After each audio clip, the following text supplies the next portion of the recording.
graphics model, G1 Edu, na nagbibigay daan sa mga educational user na mag-develop at mag-customize ng mga function nito. May 8-core high-performance CPU para sa efficient na pagproseso ng mga complex commands.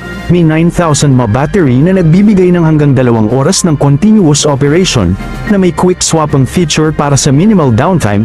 Sinusuportahan ang Wi-Fi 6 at Bluetooth 5.2 para sa wireless na komunikasyon. Dahil sa mga kakayahang ito, ang G1 humanoid robot ay pwedeng gamitin sa iba't ibang sektor tulad ng research, industriya, at maging sa mga tahanan. Ang Unitree Robotics, isang kumpanya ng robotics na nakabase sa China, ay nakakuha ng atensyon kamakailan dahil sa kanilang mga humanoid robot, partikular ang mga modelong G1 at H1.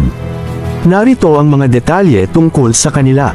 G1 humanoid robot. Ang G1 ay may taas na 132 cm, 4.3 talampakan, at